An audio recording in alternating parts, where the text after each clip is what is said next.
Assalamualaikum warahmatullahi wabarakatuh. Perkenalkan, nama saya Muhammad Hajmi Aditya. Saya dari kelas POR 24B. Saya di sini akan menjelaskan tentang etika forum berdiskusi dan bermusyawarah. Yang pertama, etika diskusi. Dalam forum diskusi, setiap peserta sudah tentu akan berusaha mempertahankan dan memenangkan argumentasinya dengan berbagai cara agar mendapatkan sebuah kebenaran dan tujuan yang dicapai. Maka diperlukan ketentuan-ketentuan yang mengaturnya, sehingga dapat mempertemukan setiap perbedaan argumentasi dalam forum diskusi. Ketentuan tersebut juga memberi patokan-patokan dasar agar tidak sampai berbenturan dan permusuhan dalam berdiskusi. Ada 3 etika diskusi yang layak diperhatikan dalam perspektif Al-Quran, antara lain. 1. Niat yang tulus dan benar. Tulusnya niat seseorang dalam berdiskusi atau berdebat sangat menentukan hasil yang akan dicapai.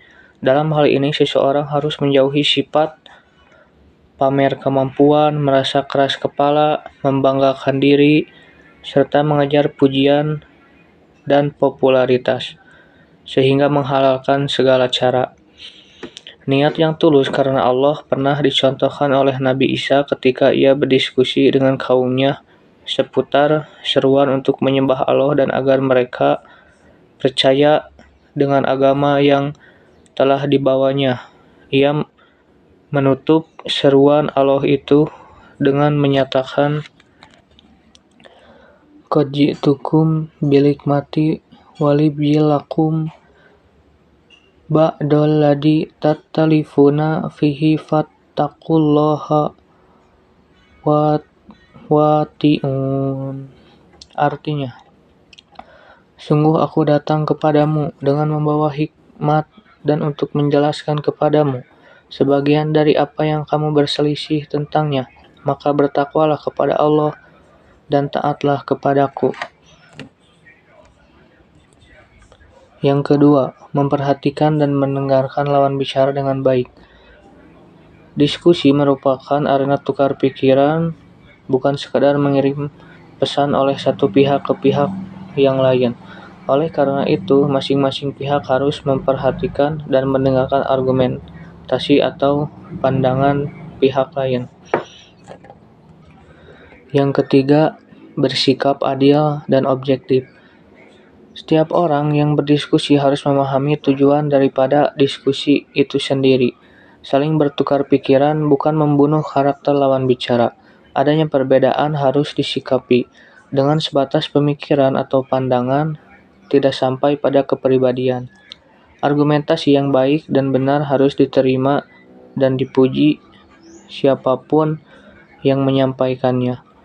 Sebaliknya, yang keliru juga harus diluruskan terlepas dari siapa penyampainya.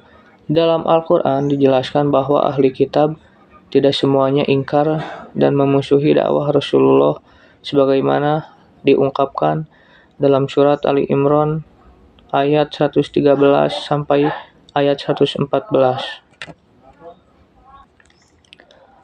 Laisu sawa'un min ahlil kitabi ummatan qaimatan yatluna ayatillahi ana al-laili wa hum yasjudun yu'minuna billahi wal yaumil akhiri wa ya'muruna bil ma'rufi wa yanhauna 'anil munkar wa yusari'una fil khairat wa ulaika minas sholihin. Artinya, mereka tidak sama di antara ahli kitab itu golongan yang berlaku lurus. Mereka membaca ayat-ayat Allah pada beberapa waktu di malam hari, sedang mereka juga bersujud. Mereka beriman kepada Allah dan hari penghabisan. Mereka menyuruh kepada yang ma'ruf dan mencegah dari yang munkar, dan bersegera kepada mengerjakan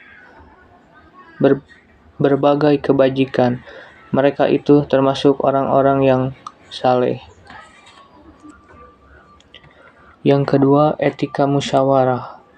Musyawarah adalah pembahasan bersama untuk mencapai keputusan atau penyelesaian masalah, di mana setiap orang dapat bertukar pendapat secara setara. Al-Quran mengisyaratkan beberapa sikap yang harus dimiliki seseorang yang berkeinginan melaksanakan musyawarah.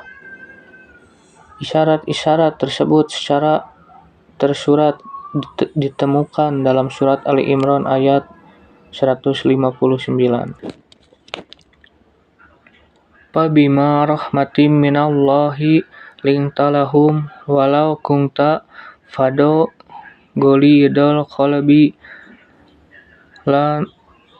lanabdu min haulika fa'fu anhum wastaghfir lahum wasawirhum fil amr fa idza ajamta fattawakkal 'alallah innallaha yuhibbul mutawakkilin.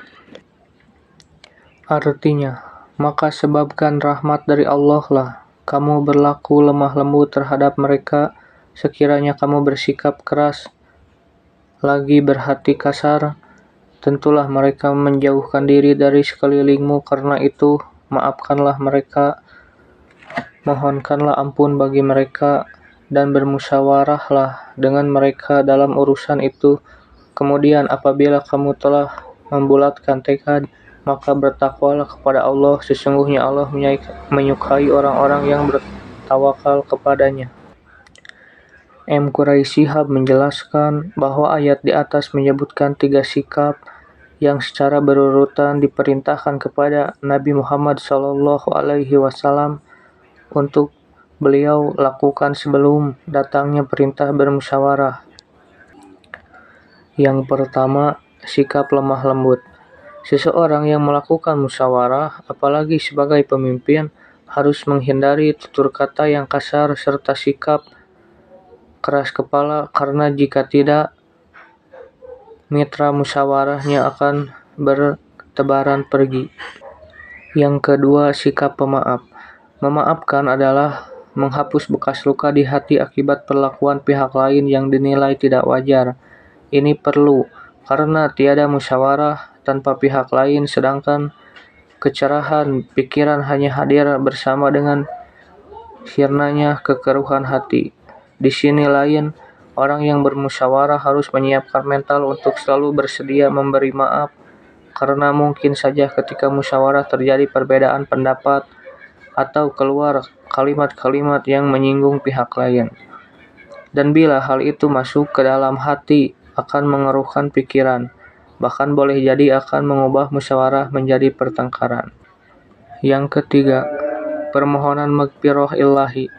Untuk mencapai hasil yang terbaik ketika musyawarah, hubungan dengan Allah pun harus harmonis. Sekian yang saya dapat sampaikan tentang etika forum berdiskusi dan bermusyawarah. Mohon maaf bila ada kesalahan dalam penyampaian materi. Wassalamualaikum warahmatullahi wabarakatuh.